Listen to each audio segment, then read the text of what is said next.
اور یقین جانے کہ وہ داخلہ لینا میرا اتنا مبارک ثابت ہوا کہ چھوٹی بچی تھی میری، 6 مہینے کی بیٹی تھی، پھر دو اور بڑے بچے تھے، گھر کے سارے کام وہاں پر آپ کو پتہ ہے کہ خود کرنے پڑتے ہیں، کوئی میڈ وغیرہ کا سسٹم بھی ایسا نہیں تھا۔ تو اس کے ساتھ میں نے اپنی پڑھائی شروع کی، اور الحمدللہ مجھے اساتذہ اتنے اچھے ملے کہ انہوں نے پوری ایک ٹریننگ میری کی کہ اپنے گھر کو دیکھتے ہوئے میں نے یہ پڑھائی کیسے کرنی۔ تو اس طریقے سے میں نے پھر وہ اپنے اس زمانے میں نا 4 سالہ عالمہ کا کورس ہوا کرتا تھا، میں نے اپنے 4 سال پورے کیے الحمدللہ، اور 2017 میں فارغ ہوئی۔ اور پھر اسی طریقے سے اس سفر کو میں آج تک لے کے الحمدللہ چل رہی ہوں۔ میں نے تخصص بھی کیا 2017 سے، جیسی فری فراغت ہوئی جب سے میں نے تدریس کے شعبے کو بھی جوائن کیا، اور مستقل جو ہے وہ میں درس و تدریس میں ابھی تک جو ہے مشغول ہوں۔ اور اللہ تعالیٰ سے دعا ہے کہ آگے بھی ہمیشہ آخری سانس تک اللہ تعالیٰ طالب علم ہی رکھیں۔ ماشاء اللہ، بہترین۔ اچھا، آپ نے تعلیمی سلسلہ اس وقت شروع کیا جب عام طور پہ خواتین اس ٹائم میں تعلیم کو خیر آباد کہہ چکی ہوتی ہیں، یعنی پڑھنے کا سلسلہ جاری بھی ہو تو جب بچوں میں آتی ہیں تو وہ اس سلسلے کو منقطع کر دیتی ہیں، لیکن ماشاء اللہ آپ نے اس وقت میں اس کو جوائن کیا۔ دوسرا میں جی آپ سے بالکل۔ یہ پوچھنا چاہوں گی کہ عام طور پہ یہ کہا جاتا ہے کہ آن لائن جو تدریس ہے وہ اتنا فائدہ مند نہیں ہوتی، یعنی تربیت نہیں کر سکتی، لیکن آپ کی تو لگتا ہے کہ ماشاءاللہ بہت اچھی تربیت ہوئی جو آپ ایسی ہی جڑیں کہ ابھی تک آپ اسی کام میں ہیں، تو اس کے اوپر تھوڑا سا روشنی ڈالیں گے؟ جی آپ نے بہت اہم بات کی۔ دیکھیں بعض دفعہ ایسا ہوتا ہے کہ کچھ چیزیں مشاہدے میں ہوتی ہیں، کچھ چیزیں جو ہیں وہ سنی سنائی ہوتی ہیں۔ ہر زمانے کی ایک ریکوائرمنٹ ہوتی ہے، ٹھیک ہے؟ اور آپ دیکھیں کنویں کے پاس کون آتا ہے؟ پیاسا ہی آتا ہے۔ تو آن لائن ایک ایسا آپشن ہوتا ہے جس میں آپ پکڑ پکڑ کر نہیں لا رہے ہوتے، جن کے اندر آلریڈی طلب ہوتی ہے وہ اس کو جوائن کرتے ہیں، اور جو واقعی طلب والے ہوتے ہیں اس کو جوائن کر کے پھر آخر دم تک اس کا ساتھ دیتے ہیں، اس کو اپنے اندر ایبزارب کرتے ہیں۔ جہاں تک بات تربیت کی ہے، تو تربیت صرف اور صرف مدارس سے نہیں کی جاتی، آپ کو صحبت بھی لینی پڑتی ہے۔ جو شروع سے ہمارا، جیسے میں نے آپ کو بتایا کہ میرا انٹریکشن اپنے نانا سے زیادہ تھا جو کہ ایک صوفی تھے، تو میرے ذہن میں جو ہے نا باعمل مسلمان بہت ویلیو کرتا تھا۔ قرآن مجید میں آتا ہے نا کہ کونوا مع الصادقین، تو وہاں سے میں نے ایک ایسا سفر شروع کیا جو کہ سچے اللہ والے نیک لوگ، بزرگان دین، بڑے علماء اولیاء کا سفر ہوتا ہے۔ تو میں نے اپنی ساتھ ساتھ تربیت کے اوپر بھی غور و فکر کیا، اس کو بھی سیلیکٹ کیا کہ نہیں، میں نے اپنے اس علم کو، اس کا جو باطنی نور ہے اسے بھی حاصل کرنا ہے۔ تو اس سے مجھے ڈبل فائدہ ہوا، اور پھر اس کی برکت سے یہ ہوا کہ میری زندگی جو ہے وہ جب چینج ہوئی تو اس سے میرے اپنے گھر والے، جیسے میرے شوہر سمیت، میرے سسرال سمیت، لوگوں کو بہت اچھا چینج میرے اندر محسوس ہوا۔ تو انہوں نے مجھے حوصلہ افزائی میری کی، مجھے اپریشیٹ کیا، اور پھر اس طریقے سے یہ سلسلہ آگے بڑھا۔ ماشاء اللہ۔ اچھا، میرا اگلا سوال یہی تھا کہ گھر والوں کی طرف سے تو نہیں آپ کو کوئی رکاوٹ کا سامنا کرنا پڑا کہ بچے چھوٹے ہیں اور تم نے کیا پڑھنا پڑھانا شروع کر دیا؟ جی نہیں، مجھے کبھی بھی ایسا تو سامنا نہیں کرنا پڑا، کیونکہ جیسے میں نے آپ کو بتایا کہ میں ٹائم مینجمنٹ میری زندگی میں شروع سے ہے الحمدللہ، ٹھیک ہے؟ میں نے اپنے والد سے یہ چیزیں سیکھی ہیں کہ کوئی بھی کام کرنا ہو تو پری پلان ہو، ٹھیک ہے؟ ماشاء ایک اللہ۔ کام کی وجہ سے دوسرا کام آپ کا سفر نہ کرے، کسی ایسے کام میں ہاتھ مت ڈالو جو کہ تم ادھورا چھوڑ دو۔ تو کچھ ایسی چیزیں ہیں جو میں نے اپنے والد میں دیکھی تھیں، اور اسی طریقے سے میرے اپنا بھی مائنڈ اس ٹائپ کا ہے کہ میں وقت سے پہلے چیزوں کو کر لیتی ہوں۔ اور میرے اساتذہ نے مجھے ہمیشہ یہ کہا کہ شوہر کو، شوہر اور گھر آپ کی اولین فرائض میں سے ہیں، اور یہ چیزیں ساری نفلی میں شمار ہوتی ہیں، تو آپ خود دیکھ لیجئے کہ آپ نے کس کو ویلیو کرنا ہے۔ تو میرا یہی روٹین ہوا کرتا تھا کہ میرے شوہر محترم جب جاتے تھے تو میری کلاسز کا آغاز ہوتا تھا، اور پھر کلاسز ختم ہوتی ہی میرے بچے اسکول سے آتے تھے، درمیان کے گیپس جو 10 منٹس کے ہوتے تھے اس میں میں اپنی کوکنگ کر لیتی تھی۔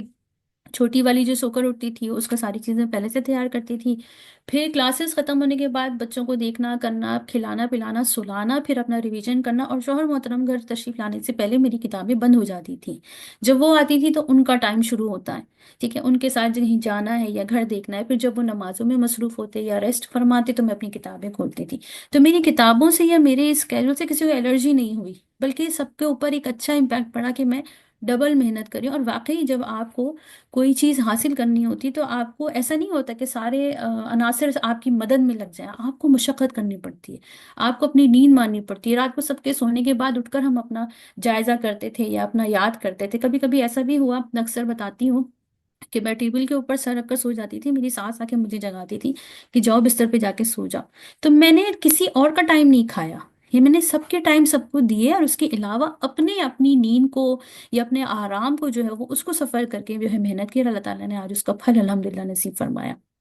ماشاء اللہ، بہترین۔ اچھا، آپ کے خیال میں ایک عورت کی ترقی کے لیے سب سے اہم اور بنیادی عامل کیا ہوتا ہے؟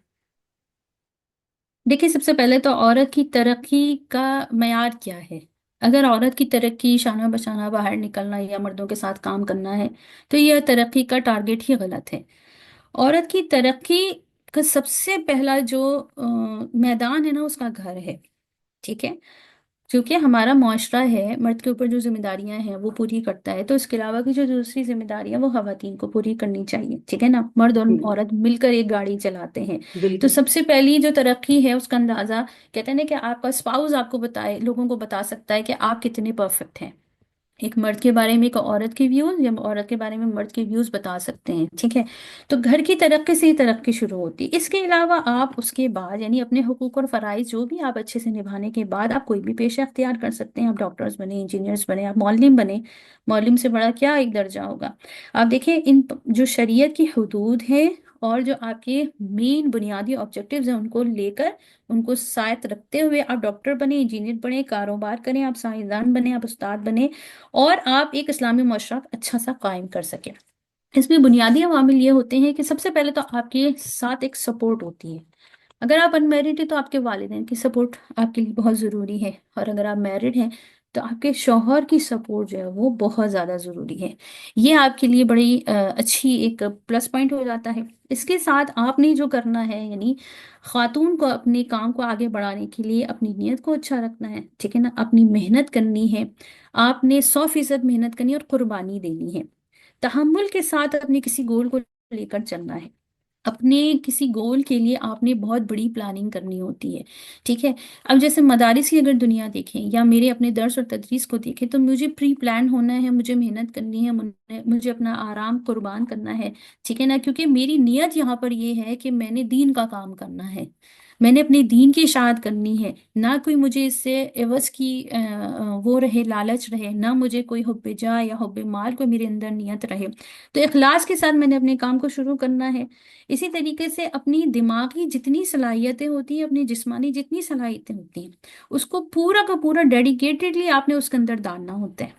اپنے کام کو جدت دینی ہے، ٹھیک ہے؟ نئے نئے طریقوں سے ہم اپنے کام کو سپورٹ کر سکتے ہیں، اور تحمل سے ساری چیزوں کو ساتھ لے کر جب ہم چلیں گے تو ہم کوئی جو بھی ہم گول سیٹ کریں گے اس میں ہمیں یقیناً ترقی ہوگی انشاءاللہ۔ کیونکہ دیکھیں، ہارڈ ورک کے اوپر آپ کی کامیابی کا وعدہ ہے اللہ کی طرف سے۔ اب وہ ہارڈ ورک کوئی بھی کرے، مسلمان کرے، کافر کرے، جو بھی ہارڈ ورکر ہوگا اس کو کامیابی ملتی ہی ہے۔ بالکل بہترین۔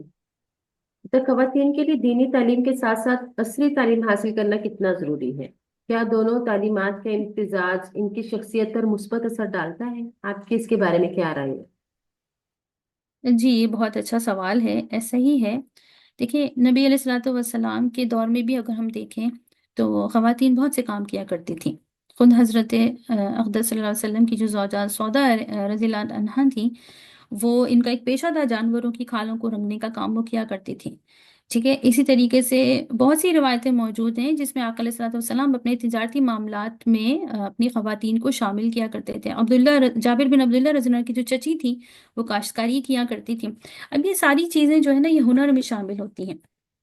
اب آج کا جو زمانہ ہے اس کا اصل ہنر ہے آپ کی تعلیم، یعنی عصری تعلیم۔ اس کے بغیر آپ ہنر میں نہیں جا سکتے۔ ایک کیٹیگرائزڈ پورا ایک جو ہمارا ایجوکیشن سسٹم ہے اس کو کیٹیگرائز کر دیا گیا ہے کہ آپ نے میٹرک کرنا ہے، میٹرک بعد انٹر ہے، انٹر کے بعد آپ کے پاس چوائس آتی ہے، چاہے تو آپ پری میڈیکل لیں یا کچھ اور لیں، کامرس لیں، فائنینس لیں، پھر آپ ان شعبوں میں جا سکتے ہیں۔ تو میرے خیال میں خواتین کو پڑھنا چاہیے۔ دیکھیں، میں چونکہ آپ نے مجھے یہاں پر مدعو کیا ہے تو میں اپنا تجربہ بتانا چاہوں گی۔ میں ایک ایسے ملک میں گئی تھی جہاں پر ٹیوشنز اویلیبل نہیں ہوتے، لوگوں کی زبان الگ ہے، اور جب ہم اپنے بچوں کو پڑھانے بیٹھتے ہیں تو پھر ہم اس قابل ہوں کہ اپنے بچوں کو پڑھا سکیں۔ تو میں نے اپنے بچوں کو جو او لیولس پڑھائے وہ خود پڑھایا۔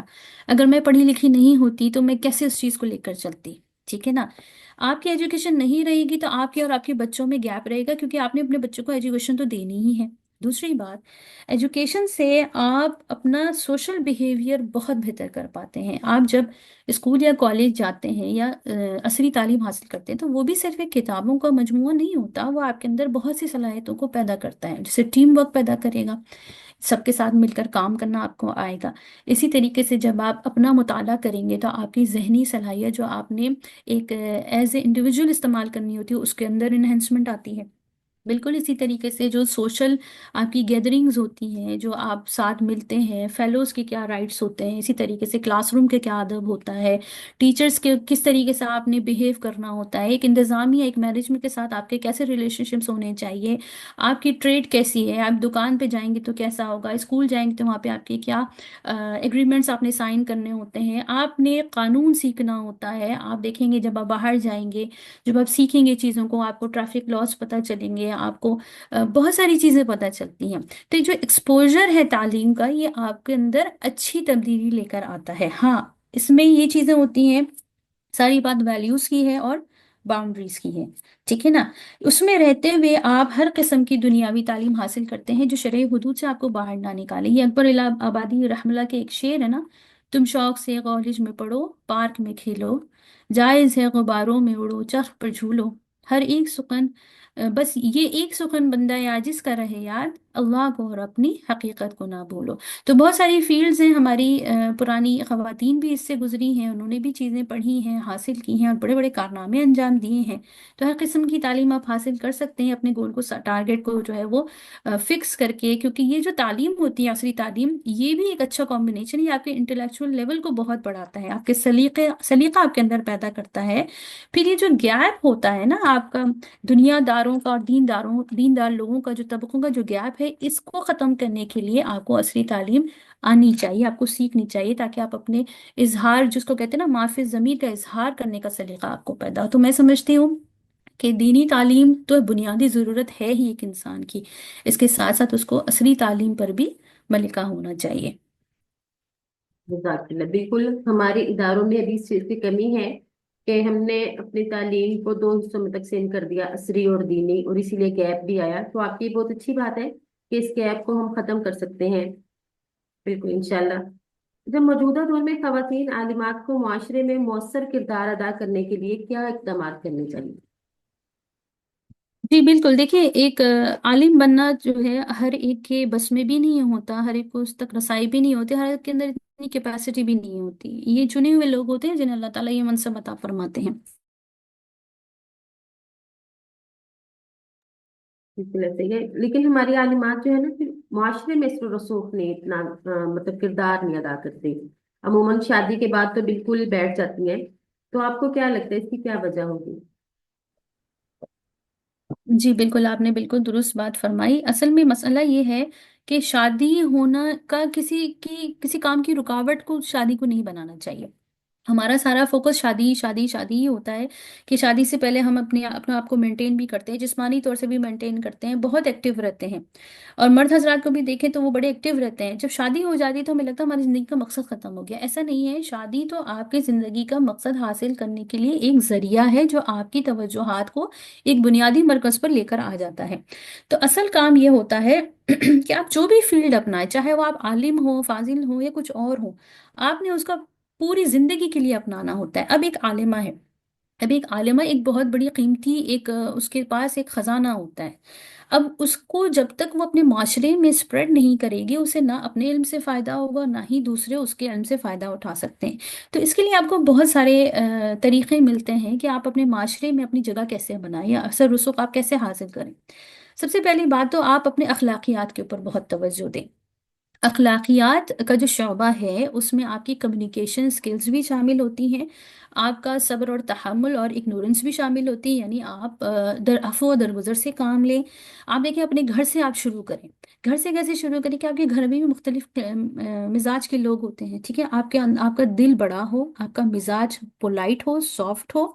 اور پھر جب آپ لوگوں کا، جب آپ کو دل جیتنا آئے، ٹھیک ہے۔ دوسری بات یہ کہ آپ اپنے سراؤنڈنگ میں یہ دیکھیں کہ آپ کے سوسائٹی کو، آپ کے گھر کو، آپ کی بستی کو کس چیز کی ضرورت ہے۔ اگر آپ ایک ہی لکڑی سے سب کو ہانکنا شروع ہو جائیں، سب کو جا کے آپ عقیدہ توحید کا درس دیں، یا سب کو جا کے آپ ختم نبوت کا درس دیں گے، تو کوئی کسی کی وہ ریکوائرمنٹ ہوتی ہے، کسی کی نہیں ہوتی۔ کرنٹ ایشوز کے اوپر بات کریں، ٹھیک ہے، لوگوں کو جمع کریں، لوگوں کے مسائل کو سنیں، اسے قرآن حدیث کی روشنی میں حل کرنے کی کوشش کریں۔ جیسے مثال کے طور پر آج کل کا سب سے بڑا مسئلہ نکاح اور طلاق کا مسئلہ ہے، ٹھیک ہے نا، شادیوں میں رکاوٹ ہو رہی ہے، طلاق کے مسئلے اتنے آگے آ گئے ہیں، ایون کہ عالم اور عالمات کے گھر میں بھی یہ مسائل ہیں۔ تو ایسے مسائل کو لیں، ان کے اوپر تحقیق کریں، لوگوں کی کاؤنسلنگ کریں، اچھی نسلوں کو آپ بنانے کی کوشش کریں، کردار سازی کے اوپر محنت کریں، ٹھیک ہے نا، ینگ جنریشن کے مسائل کو حل کریں، ٹھیک ہے۔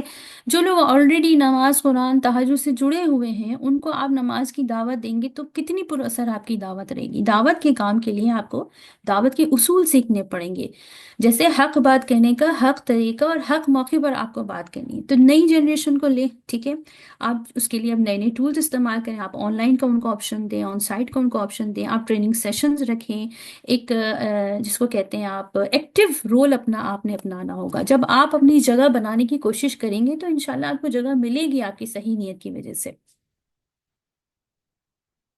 بالکل۔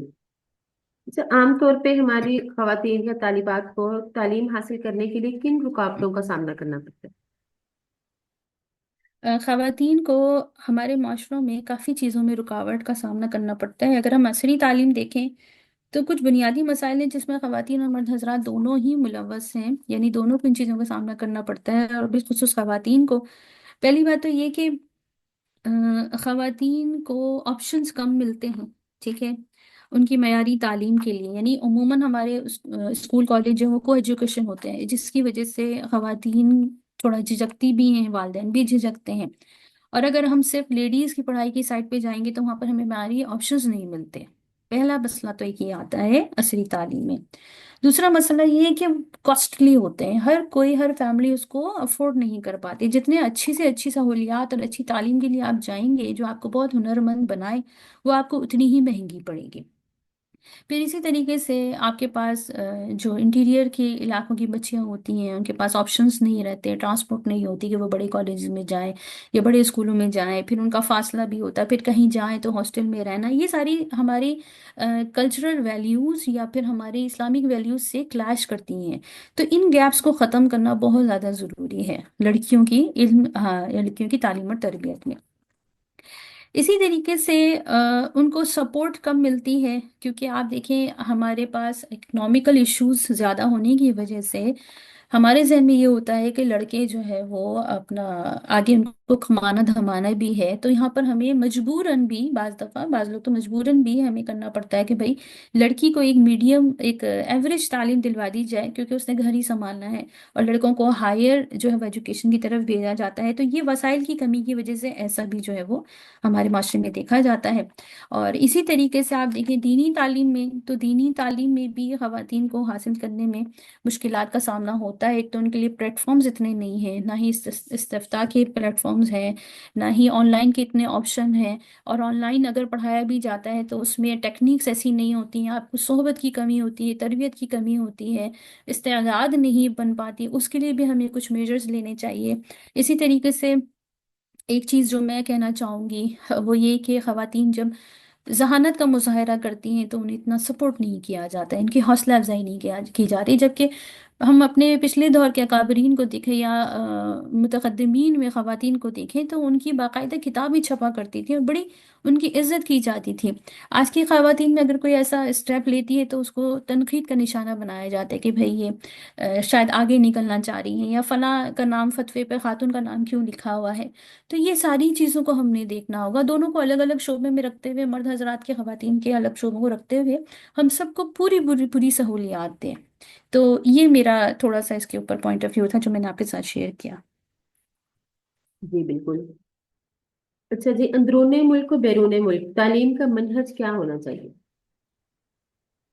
اندرون ملک ہو یا بیرون ملک، تعلیم کا منہج کیا ہونا چاہیے؟ تعلیم کا منہج دیکھیں، تعلیم کے ساتھ تربیت کا منہج ہونا چاہیے۔ اندرون ملک میں آپ کے پاس، جیسے میں پاکستان کی اگر مثال لوں تو پاکستان میں ماشاء اللہ سے آپ کو مدارس کی کمی نہیں ہے، ٹھیک ہے؟ اور پاکستانی خواتین کے لیے آپ نے کوشش کرنی چاہیے کہ وہ آن سائٹ جائیں، وہاں پر پڑھیں، تربیت حاصل کریں، سیکھیں چیزوں کو، زندگی گزارنے کے اصول جو قرآن حدیث بتاتا ہے اس کو اپنی زندگی میں لے کر آئیں۔ اس کے لیے منہج یہی ہونا چاہیے کہ خواتین کا نصاب جو ہے وہ بہتر سے بہتر بنایا جائے، خواتین کے لیے جو معلومات رکھی جائیں وہ ایکسپرٹیز ہوں۔ آن لائن کے لیے میں یہ کہنا چاہوں گی، کیونکہ میرا آن لائن تجربہ زیادہ رہا، کہ آن لائن میں آپ نے استعداد پیدا کرنے کے لیے ملٹیپل کتابوں کو شامل کرنا چاہیے، ملٹیپل ایکٹیویٹیز، آپ کی انٹریکٹیو ٹائپ کے آپ کے سیشنز ہونے چاہیے، ٹھیک ہے نا، جس میں آپ کی ایک پریکٹیکل ویو آپ کسی کو دے سکیں۔ تو منہج یہ ہونا چاہیے کہ آپ قرآن اور حدیث کی بیسکس کو لے کر چلیں، چھوٹے چھوٹے کورسز ڈیزائن کریں، جیسے 1 سالہ، 6 سالہ، ٹھیک ہے؟ کیونکہ ہمارا درس نظامی کا جو نصاب ہے وہ ڈیفیکلٹ ہے، ٹھیک ہے؟ اس کو آپ نے بڑی ڈیڈیکیشن سے پڑھنا ہوتا ہے، اسی وجہ سے جو غیر شادی شدہ بچیاں ہوتی ہیں وہ بڑی ایکسپرٹ ہوتی ہے اس کے اندر، خواتین جو شادی شدہ ہوتی ہیں ان کے لیے بڑا مشکل ہوتا ہے۔ تو شادی شدہ خواتین کے لیے آپ اس کو تھوڑا سا ایکسپینڈ کر دیں، 6 سالہ کی جگہ 8 سالہ کر دیں، یا پھر آپ اپنے اس طرح کر سکتے ہیں کہ آپ اس کو اپنے پلیٹ فارم، جو اپنے اپنے پلیٹ فارم سے استعمال کر رہے ہیں اس کو تھوڑا ایزی بنائیں، اس کے لیے تھوڑی ہیلپ فل چیزوں کو استعمال کریں۔ جیسے مثال کے طور پر ہم اپنے زمانے میں پڑھتے تھے علم الصرف اور علم النحو پڑھتے تھے، وہ ہمیں ڈیفیکلٹ لگتا تھا، وہ اب کلاس روم کی حد تک ہی ہمیں گردانیں آتی تھی۔ اب جب سے لسان القرآن آئی ہے، ٹھیک ہے نا، ایک نیا کام ہوا ہے نا مدرسہ عائشہ کی طرف سے، تو لسان القرآن آنے کی وجہ سے اب ہمیں گردانیں یاد رہتی ہیں، ہماری اسپوکن بھی اچھی ہو جاتی ہے عربک، اسی طریقے سے ہم شارٹلی اس کو لے کر چلتے ہیں جلد اول سے لے کر جلد آخر تک۔ تو اس طریقے سے اگر آپ چیزوں کو ڈسٹریبیوٹ کر کے نصاب کے اوپر یا منہج کے اوپر کام کریں گے تو آپ کو آن سائٹ بھی فائدہ ہوگا، اور آن لائن بھی آپ کو اچھی پروڈکٹیوٹی ملے گی خواتین کے شعبے کے لحاظ سے۔ بالکل۔ اچھا، تدریس میں آپ کا کیا خیال ہے، کن چیزوں کو لازم کرنا چاہیے؟ یعنی تدریس میں آپ اساتذہ کے حوالے سے پوچھنا چاہ جی رہی جی ہیں؟ جی جی۔ ہاں، یہ ایک دیکھیں، ایک اسٹوڈنٹ جو بنتا ہے نا وہ اپنے استاد کی وجہ سے ہی بنتا ہے۔ استاد ایک بہت بڑی ایک منصب ہے، دیکھیں سب ہم نے قرآن حدیث کے الحمدللہ ہم سب طالب علم ہیں، ہمیں پتہ ہے کہ اللہ تعالیٰ سے پہلے معلم ہے، پھر اللہ تعالیٰ نے نبی علیہ الصلوۃ والسلام کو جو ہے وہ معلم بنا کے بھیجا، تو ایک معلم کے اندر بہت ساری خصوصیات ہونی چاہیے۔ یہ تدریس جو ہوتی ہے یہ صرف تدریسی مواد کی تعلیم اس سے مقصود نہیں ہوتی۔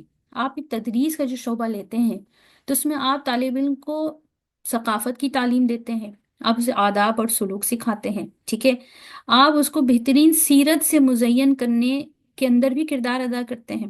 اسی طریقے سے استاد تعلیمی تربیتی امور میں ان تمام چیزوں کا لحاظ اس کے لیے کرنا چاہیے جو ایک طالب علم کے لیے بہت زیادہ فائدہ مند ہو، تعلیمی مراحل کو وہ آسانی سے اپنے اسٹوڈنٹ کے سامنے پیش کرے، اس کی معاشرتی زندگی کو بھی اس کے اندر سمیٹے، ٹھیک ہے نا؟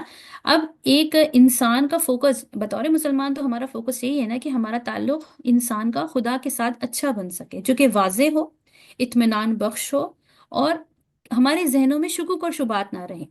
تو استاد ایسا ہونا چاہیے کہ جو اپنے تدریس کے ذریعے بچوں کے ذہن سے شکوک اور شبہات کو دور کرے، ٹھیک ہے نا، ان کی ذہن میں دینی تعلیم کی اہمیت کو واضح کرے۔ ایک صحیح الفکر مدرس جو ہوتا ہے اس کو واقعی سچی لگن ہونی چاہیے اپنے پیشے سے بھی، اور اپنے اسٹوڈنٹ سے بھی اس کو محبت ہونی چاہیے۔ تو طلباء کی صحیح علمی رہنمائی مقصود ہو، ایسا نہ ہو کہ استاد جو ہے وہ اپنی علمی نمائش کرے۔ اسی طریقے سے تدریس میں اپنے مقصد کو فراموش نہ کرے کہ میرا مقصد کیا ہے، طلباء کے اشکالات کو سننے کا عادی رہے، اسی طریقے سے سوالات کو کھلے دل سے سنیں، اور ان کے جوابات کو جو ہے وہ تشفی بخش جوابات اپنے طلباء کو جو ہے وہ دے۔ اسی طریقے سے طالب علم کو اس کی جو فہم اور اس کی جو استعداد ہوتی ہے، ہماری کلاس میں بہت سے بچے ہوتے ہیں، آپ سب کو ایک طریقے سے نہیں جج کر سکتے، آپ کا ہر بچہ مختلف ہوتا ہے، اس کے اندر مختلف صلاحیتیں اللہ نے دی ہوتی ہے۔ نبی علیہ الصلوۃ والسلام بھی یہی فرماتے ہیں نا کہ ہم انبیاء اس بات کے مکلف کیے گئے ہیں کہ لوگوں کے ساتھ ان کے مقام اور مرتبے کے اعتبار سے معاملہ کریں، تو ہمیں بھی اپنے اسٹوڈنٹس کو ایسے ہی لے کر چلنا ہے۔ اسی طریقے سے اساتذہ کو یہ چاہیے کہ اپنے بچوں کی ہمت کو پست نہ کریں، اپنے پڑھائی کے طریقے میں نئی نئی ٹیکنیکس کو شامل کریں۔ نئی نئی ٹیکنیکس دیکھیں، مہارتیں خود بھی اپنانا. اب دیکھیں جیسے آن سائٹ یہ آن لائن کی بات ہے، تو آپ نے ٹولز استعمال کرنے آپ کو آنے چاہیے. آپ کا لہجہ اور آپ کا گفتار بہت اٹریکٹیو ہونا چاہیے. انٹریکٹیو سیشنز ہوں، آپ ان سے سوالات لیں، ان کی آراء لیں، ان کے خیالات کا تبادلہ کریں، ان کی تخلیقی صلاحیتوں کو نکھارنے کی کوشش کریں. ٹھیک ہے، یعنی کہ درس دیا اور چلے گئے نہیں، درس نہیں دینا ہے، ہم نے ان کو شامل کرنا ہے. ٹھیک ہے، اپنی ان کی شخصیت بنانے میں ان کی مدد کرنی ہے. چارٹس کے ذریعے آپ مدد دے سکتے ہیں، نقشے بنائیں، خاکے بنائیں. تصاویر کے ذریعے، اب جیسے تفسیر کا اگر آپ نے درس دینا ہے، مثال کے طور پر تفسیر جیسے میرا شعبہ ہے، تفسیر کے درس کے لیے آپ نے چارٹس بنائے، آپ نے سینریز لیں. ٹھیک ہے، ایک پرندے کی مثال آئی ہے قرآن مجید میں، پہاڑ کی آئی، تو آپ نے اسکرین شیئر کیا، آپ نے ان کا نیچر کے ساتھ کنیکشن کیا. تو یہ ساری چیزیں جس طریقے سے آپ دیکھیں اصلی تعلیم میں ہوا کرتا ہے، پروجیکٹرز کا استعمال ہوتا ہے، انٹریکٹیو سیشنز ہوتے ہیں، تو ہم نے اپنے مدارس کے اندر، اپنی کلاسز کے اندر، جیسے ہم زوم سے لے رہے ہیں، گوگل میٹ سے لے رہے ہیں، تو اپنی کلاسز کو پرلطف بنانا ہے، دل فریب بنانا ہے، نیا مواد ان کے ذہن میں ڈالنے کے لیے نئی ٹیکنیکس کا استعمال کرنا ہے. تو اس طریقے سے ایک استاد جو ہے وہ بہت اچھے طریقے سے اپنی تدریس کو جو ہے وہ کر سکتا ہے، مزین کر سکتا ہے اور یادگار بنا سکتا ہے، تاکہ بچوں کے ذہن میں وہ چیزیں فٹ ہو جائیں. اور اس میں سب سے پہلے استاد کی اپنی جو اخلاقی ویلیوز ہوتی ہیں وہ بہت ضروری ہیں. استاد کبھی بھی اپنے اصولوں کے اوپر کمپرومائز نہ کرے، اسی طریقے سے قوانین پر کمپرومائز نہ کرے. اخلاقی اعتبار سے استاد بہت بہترین ہو، تبھی اس کی صحبت کا یا اس کی تدریس کا جو ہے وہ اثر بہت اچھا پڑے گا. اور اپنا جو مضمون ہے اس کے اندر اس کو مہارت ہونی چاہیے، اس کا مطالعہ بہت وسیع ہونا چاہیے. ایسا نہیں کہ اس نے کتاب سے پڑھ کر سنا دیا اور بچہ جب سوال کرتے تو اس کو کہے کہ نہیں میں آپ کو بعد میں بتاؤں. ہاں، کبھی کبھی ایسا بھی ہوتا ہے کہ آپ کو سوال کا جواب فوری طور پر نہ یاد بھی نہیں آ رہا ہوتا ہے، یا آپ کو علم نہیں ہوتا، تو یہ تو بہت اچھی بات ہے، آپ کہیں کہ میں اپنے بڑوں سے پوچھ کے آپ کو بتا دوں گی، مگر آپ کو اتنا ملکہ ہو کہ آپ اس کو کنیکٹ کر سکیں. جی بالکل. سب میں آپ سے جاننا چاہوں گی کہ تعلیم و تربیت اور عملی زندگی میں ایک گیپ ہے، ٹھیک ہے، تو اس گیپ کی کیا وجوہات ہیں اور اس کو ہم کس طرح سے ختم کر سکتے ہیں؟ جی ماشاء اللہ، بہت اچھا سوال ہے، اور اس سوال کی بہت اشد ضرورت ہے. دیکھیں، علم جو ہے نا اتنی بڑی نعمت ہے جس پر اللہ تعالیٰ نے، جس کی وجہ سے انسان کو اشرف المخلوقات بنایا. تو علم صرف اور صرف علم نہیں، علم اور عمل دونوں اصل حقیقت ہیں، یہ دونوں ایک دوسرے سے جوائنٹ ہے، لازم اور ملزوم ہے. اگر آپ کسی ایک کی بھی نفی کریں گے تو دوسری حقیقت بھی ختم ہو جائے گی. علم جب تک عمل سے جڑ نہ جائے، واصل نہ ہو جائے، وہ علم نہیں رہتا، وہ ایک بوجھ بن جاتا ہے. وہ کہتے ہیں نا کہ عمل سے زندگی بنتی ہے، جنت بھی جہنم بھی، یہ خاکی اپنی فطرت میں نہ نوری ہے نہ ناری ہے. تو علم کے، عمل کے بغیر علم ایسے ہی ہے جیسے مثال کے طور پہ اب ایک ریسٹورانٹ پہ گئے، ریسٹورانٹ کی سیڑھیوں پر آپ نے دیکھا پلاسٹک کے گملے رکھے ہوئے ہیں، اس میں کاغذ کے گلاب جو ہے وہ راہ چلتے لوگوں کو اچھے لگ رہے ہیں، لیکن ان گلابوں سے ماحول جو ہے وہ خوشگوار نہیں ہو پاتا. تو یہی علم اور عمل کا تعلق ہے، جو پھول اور خوشبو میں ہوتا ہے وہ علم، جس کے اوپر عمل نہ ہو، معلومات کا ایک خزانہ ہوتا ہے. تو ہم جو یہ پڑھتے ہیں، اور بالخصوص دینی علم جب آپ پڑھتے ہیں، تو یہ زندگیوں میں لانے کے لیے ہی ہے. اسے اپنا کسب کا یعنی معاش کا ذریعہ نہیں بنانا ہے، اس کو اپنے منصب کا ذریعہ نہیں بنانا ہے. علم آپ جب حاصل کریں تو سب سے پہلے اپنی نیت یہ ہو کہ میں یہ اپنے لیے حاصل کر رہا ہوں. ٹھیک ہے نا، جب ہم علم کو دوسروں کے لیے حاصل کرتے ہیں تو وہ صرف دوسروں کے اوپر تنقید کے لیے رہ جاتا ہے کہ فلاں کے اندر یہ کمی ہے. جیسے مثال کے طور پر ہم قرآن مجید میں کوئی پڑھتے ہیں کہ فلاں گناہ کا کہ یہ انجام ہوتا ہے، تو ہم فوراً اس کو کسی اور شخص سے کنیکٹ کر دیتے ہیں کہ یہ تو اس کے بارے میں کہا جا رہا ہے، یہ تو اس کے بارے میں کہا جا رہا ہے، کیونکہ وجہ یہ ہے کہ ہم اپنے اوپر توجہ نہیں دیتے. تو ہمارا جو گیپ ہے اس کی کئی وجوہات ہیں. پہلے زمانے میں یہ ہوا کرتا تھا کہ جیسے کوئی فارغ و تحصیل ہوتا تھا اسے بزرگوں کے ساتھ بھیج دیا جاتا تھا، یعنی بزرگوں کے ساتھ 2 سال 1 سال، جیسے کو آپ جیسے آج کے دور میں ہاؤس جاب کہتے ہیں، تو اسی طریقے سے بزرگوں کی صحبت میں اس عالم کا رہنا لازم ہوتا تھا، جن کے ساتھ رہ کر وہ سلوک سیکھتا تھا. سلوک میں کیا سکھایا جاتا ہے؟ آپ کی اخلاق رذیلہ سے نجات دلائی جاتی ہے، اخلاق حمیدہ آپ کے اندر پیدا کیے جاتے ہیں، اس کی پریکٹسز ہوتی ہیں پوری. تو اس سے آپ کے اندر حب جاہ، حب مال، حسد، تکبر، یہ ساری چیزیں ختم ہوتی ہیں. پھر آپ ایک کھلے دل کے ساتھ اپنے علم کو اپنے اندر ڈال سکتے ہیں، اور پھر جب آپ کے اندر اچھی صلاحیتیں اور اچھے اخلاقیات آ جاتے ہیں تو وہ آپ کی ذات سے نکل رہے ہوتے ہیں، پھر آپ کے علم اور عمل میں گیپ نہیں ہوتا. تو یہ قیل اور قول سے زیادہ اس کو ہم نے اپنے حال پر وارد کرنا ہے. یعنی میں نے جو پڑھا ہے کہ جھوٹ کی بو سے فرشتہ چلا جاتا ہے، تو میں واقعی جھوٹ بولتے ہوئے میرے ذہن میں اس کا استحضار رہے کہ میں نے جھوٹ بولا تو اس کا یہ ہوگا. جبکہ دکھنے میں کیا آتا ہے کہ پڑھائی کے لیے تو میں بہت اچھا پڑھ رہی ہوں، یا ڈیلیور تو میں بہت اچھا کر رہی ہوں، مگر میری اپنی زندگی جو ہے وہ گناہوں سے جہنم بن چکی ہے. تو ان چیزوں کو بہت زیادہ دیکھنا پڑتا ہے. آپ نے اساتذہ ایسے رکھنے ہیں جو خود ٹرینڈ ہو، ٹھیک ہے نا، جو خود اچھے لوگوں کی صحبت میں اچھی تربیت حاصل کر چکے ہوں. یہاں پہ اساتذہ کا چناؤ بہت لازم ہے، اچھا کرنا. اسی طریقے سے جب بچوں کو آپ پڑھائیں تو بچوں کے اندر اس کو انڈیلنے کی کوشش کریں. ٹھیک ہے، کہ بیٹا آپ نے آج جو سیکھا ہے اس کو آج سے ہی اپنی زندگی میں لے کر آئے. میں اپنے لیے کیا کروں کہ میں نے کوئی علم حاصل کیا تو میں نے اس کو لکھ لیا، اس کو میں نے چارٹ بنا لیا، اپنی دیوار پر لگا لیا. ٹھیک ہے نا، لوگوں سے اس کے تذکرے کی، اس کی دعوت دی. اشرف علی تھانوی رحمۃ اللہ کے بارے میں کیا آتا ہے کہ جو واعظ ہوتا تھا اس کے لیے ایسا عنوان چنتے تھے، فرماتے ہیں کہ ایسا عنوان چنتا ہوں جو میرے اندر جس کی کمی ہے. تو اس چیز کو بولیں گے تو پھر ہمیں خود ایک احساس ہوگا کہ نہیں، ہم نے اپنی زندگیوں میں لے کر آنا ہے. تو تعلیم محض تعلیم نہیں ہے، تعلیم کے ساتھ آپ نے تربیت کرنی پڑتی ہے. تربیت کے بہت سارے طریقے ہوتے ہیں، ہر انسان کی تربیت کا ایک طریقہ مختلف ہوتا ہے. دین النصیحہ، دین تو سراسر جو ہے وہ نصیحت ہی ہے، خیر خواہی ہی ہے. تو نرمی سے، پیار سے، محبت سے ہم دوسروں کو بھی سکھانے والے بنیں، اور ہم خود بھی اپنی زندگی میں اس چیز کو شامل کریں. دیکھیں اس کے لیے نا ہمیں اپنے بیک پر جانا پڑے گا، یعنی اپنے عقیدے کو ٹٹولنا پڑے گا کہ میرا عقیدہ کیا ہے، میرا اس چیز سے مقصد کیا ہے، دنیا حاصل کرنا ہے یا صرف نماز کی حد تک میں پابند ہوں، روزے کی حد تک پابند ہوں، اور چاہے معاملات میں جیسے چاہے کروں، معاشرت میں جیسے چاہے کروں، دوسروں کے حقوق کھا جاؤں یا دوسروں کی زمینیں کھا جاؤں، ہیرا پھیری کر لوں اپنے بزنس میں. نہیں، دین 5 شعبوں کا مجموعہ ہے جس میں معاشرت، اخلاقیات، ساری چیزیں شامل ہیں. تو ان ساری چیزوں کو ہم تربیت کے ساتھ لے کے چلیں. جب ہم پڑھ رہے ہیں یا پڑھا رہے ہیں تو ساتھ میں اس کا امپلیمنٹ، اس کے چارٹس پوچھیں لوگوں سے، ہم ان کی سوال کریں، ان کی نگرانی کریں کہ آپ نے کتنا عمل کیا، کتنا نہیں کیا، آج کا دن کیسا گزرا. یہ پورا ایک پیٹرن جس کو آپ لیسن پلان کہتے ہیں نا، پورا ایک پیٹرن لیسن پلان بھی بننا چاہیے. تو یہ گیپس کی وجہ سے پھر کیا ہوتا ہے کہ ہمارے زبانیں کچھ اور بول رہی ہوتی ہیں، ہمارے بیہیویئر جو ہے وہ کچھ اور بول رہے ہوتے ہیں. ہم عموماً مدارس سے جڑ کر احساس کمتری کا شکار ہو جاتے ہیں کیونکہ ہمیں اس کی ویلیو نہیں پتہ ہوتی ہے. اور کبھی کبھی ایسا بھی ہوتا ہے کہ مدارس میں اکثر بچے اس لیے ڈال دیے جاتے ہیں کہ وہاں پر کھانے پینے کا انتظام ہوتا ہے، رہائش کا انتظام ہوتا ہے، لوگ جو ہے وہ عصری تعلیم افورڈ نہیں کر سکتے. تو ان ساری چیزوں کے اوپر ہم نے سوچنا پڑے گا. اور سب سے بہترین اپنی زندگی میں یہ تعلیم اور تربیت کا گیپ جو ہے دور کرنے کے لیے آپ کو نیک لوگوں کی صحبت چاہیے، آپ کو بڑے لوگوں کے تجربات سے سیکھنا پڑے گا. بالکل ایسے ہی ہے. تو آپ کے نزدیک پلیٹ فارمز کی کیا ترتیب ہونی چاہیے؟ پلیٹ فارمز دیکھیں خواتین کے لیے بھی ہونے چاہیے، مرد حضرات کے لیے بھی ہونے چاہیے. ہم نے نا عصری اور دینی تعلیم کا کمبینیشن، امتزاج پیدا کرنا ہے. ہم نے ہنرمندی سکھانی ہے. یعنی اگر آپ نے مدرسہ کھولا ہے تو سارے کے سارے مدرسے ایسے نہ ہو کہ سب درس نظامی کی ریس میں دوڑ رہے ہوں یا دراسات کی ریس میں دوڑ رہے ہیں تاکہ سند مل جائے. ایسا نہیں ہونا چاہیے. آپ نے اس کے ساتھ ایک پورا پیکج بنانا ہے، پورے شعبوں کو شامل کرنا ہے. آپ نے ہنرمندی بھی سکھانی ہے، ٹھیک ہے نا.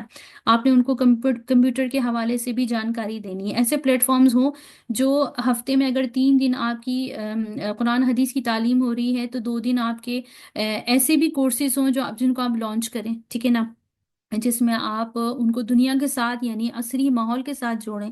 اسی طریقے سے ان کو کرنٹ افیئرس کے ساتھ جوڑنے کی کوشش کریں. ایسے پلیٹ فارمز ہوں جو ان کی ٹریننگز کرتے ہیں. جیسے مثال کے طور پر آپ کا ہی پلیٹ فارم میں کل پڑھ رہی تھی تو ماشاءاللہ سے ہر چیز اس کے اندر کور ہے. تو دنیاوی علوم کے ساتھ ساتھ دینی علوم میں، اور دینی علوم کے ساتھ ساتھ دنیاوی علوم میں آپس کا ربط پیدا کرنا، اور ایسے پلیٹ فارمز پیدا کرنا جس میں آپ ان کو ٹریننگز دیں.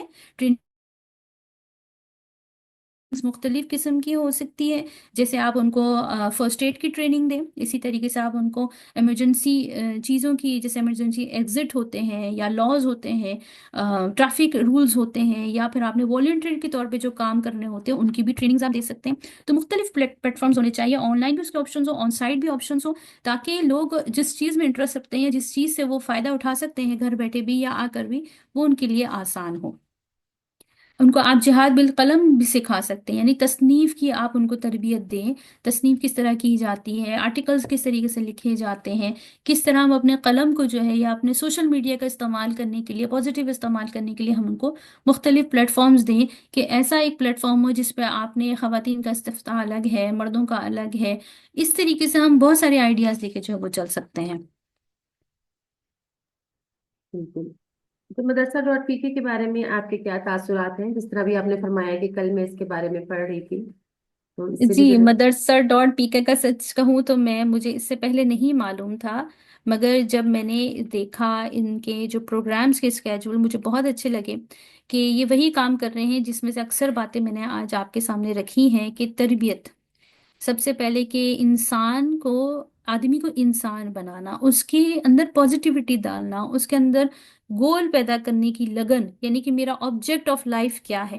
تو یہ کام میں نے دیکھا کہ آپ کے جو مدرسہ ڈاٹ پی کے ہے، اس میں تربیتی ورکشاپس جو دی جاتی ہیں بہت ہی امپریسو ہے ماشاء اللہ سے، کہ آپ لوگوں کو پیشہ ور بنا رہے ہیں، لوگوں کو ان کو پیشے سکھا رہے ہیں، ان کے اندر لیڈرشپ کی جو کوالٹیز ہیں اس کو آپ پوائنٹ آؤٹ بھی کر رہے ہیں، ان کو سکھا بھی رہے ہیں کہ انسان سب سے پہلے اپنے آپ کو پہچانے گا تو ہی وہ اپنے سراؤنڈنگ کو پہچان سکتا ہے۔ اسی طریقے سے میں نے یہ بھی دیکھا کہ ماشاءاللہ آپ لوگ درس و تدریس کے جدید جو طریقے ہیں ان سے بھی لوگوں کو واقفیت دے رہے ہیں، اور آپ کے پاس مختلف شعبہ جات ہیں، اسلامک اسٹڈیز کے ہیں، اور سب سے اچھی بات جو مجھے لگی وہ یہ کہ آپ لوگ فرقہ واریت سے بلند ہو کر، بلند سوچ رکھ کر کام کر رہے ہیں، یعنی اس تمام لوگوں کو آپ نے اپنے پاس شامل کیا ہوا ہے، اور ہر شعبے کے لیے آپ کے پاس جو ہے وہ قائدین جو ہے وہ مختص بھی ہیں۔ اور اسی طریقے سے ماشاءاللہ سے مجھے یہ بھی پتہ چلا کہ آپ کتابوں کو جو ہے وہ اساتذہ کے ذریعے ریکارڈ بھی کرواتے ہیں۔ یہ بہت فائدہ مند چیز ہے، کیونکہ ایک ایسا شخص جو میرے جیسا شخص ہے جو دور ممالک میں بیٹھا ہوا ہے، اسے اگر کسی چیز سے استفادہ کرنا ہے تو سب سے پہلے وہ یہی سوچے کہ کہیں سے مجھے کوئی ریکارڈڈ سبق مل جائے، کیونکہ ہر وقت ہر جگہ ہر چیز کا استاد نہیں ملتا۔ تو ایک بہت اچھی کاوش ہے۔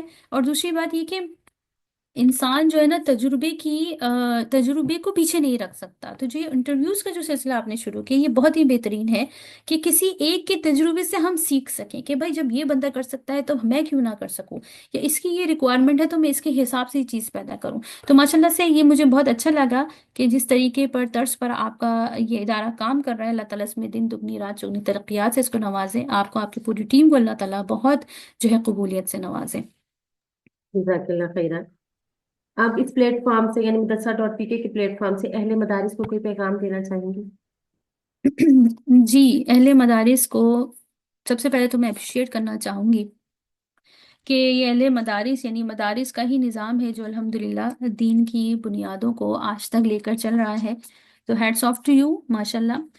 اور اسی طریقے سے آپ لوگ اتحاد سے، اتفاق سے کام کرتے رہیں، اس وقت امت کو جوڑ کی ضرورت ہے، ٹھیک ہے نا؟ تو جیسے نبی علیہ الصلوۃ والسلام فرمایا کرتے تھے کہ آؤ اس ایک چیز پر جمع ہو جائے جو ہمارے اور تمہارے درمیان متفق ہے، وہ ہے لا الہ الا اللہ، یعنی یہودیوں سے اور اہل کتاب سے نبی علیہ الصلوۃ والسلام یہی فرمایا کرتے تھے۔ تو اگر ہم بیرونی سطح پر یا ورلڈ وائڈ ان چیزوں کو دیکھیں، جس طریقے سے میں یہاں سے بیٹھ کر پاکستان کو دیکھتی ہوں یا مدارس کو دیکھتی ہوں، تو اتحاد اور اتفاق سے اگر آپ اسی طریقے سے کام لے کر چلیں تو بہت انشاءاللہ تعالیٰ ترقی ہوگی۔ اسی طریقے سے علماء کے اختلافات کو یا سوشل میڈیا کو اس طرح سے نہیں پریزنٹ کرنا چاہیے، اس کے اوپر آپ تھوڑا سا فوکس کریں، کوشش کریں کہ ہر چیز کی حوصلہ افزائی کریں، جو جس شعبے میں جس طرح کام کر رہا ہے، حق کام کر رہا ہے، اس کو اپریشیٹ کریں، اور ان اختلافات کو پیچھے رکھ کے اپنے نصاب کے اندر تجدید کے ساتھ، جیسے جو نصاب ہے الحمدللہ ہمارا وہ بہت بہترین ہے، اسے ہم ڈائیورسیفیکیشن دیں زمانے کے لحاظ سے، یعنی ہم ٹریننگز کے ذریعے لوگوں کا جو گیپ ہے دینی طبقے کا اور دنیاوی طبقے کا، اس میں بھی لوگوں کو ٹریننگ دیں، ٹھیک ہے؟ اور مدارس کے لیے ایک پیغام یہ بھی ہوگا کہ علماء کی یعنی اپنے ٹیچرز کی ٹریننگ ضرور کریں، ٹھیک ہے نا؟ ٹیچرز کے اندر یہ کوالٹی ہونی چاہیے کہ ان کو لیسن پلان کا پتہ ہو، انہیں کولیبریٹ کرنا آتا ہو، ٹھیک ہے، کولیبریٹ کرنا آتا ہو، ان کی اپنی اصلاحی نشستوں کے ذریعے ان کی بھی اصلاح ہو تاکہ وہ طلباء کی اصلاح کر سکیں، جدید چیزوں سے، جدید ٹیکنالوجی سے وہ واقف ہوں، اور ان کی ہر شعبے میں جو ہے وہ ٹریننگ کی جائے، کیونکہ جب یہی طلباء یونیورسٹیز کے ہاتھ میں چلے جاتے ہیں تو وہاں پر ان کو بالکل ایک کھلا ماحول ملتا ہے، اور ان کو اتنی سہولیات اور اتنی ٹریننگز مل رہی ہوتی ہیں کہ وہ پھر ہر لحاظ سے وہاں پر پھنس جاتے ہیں۔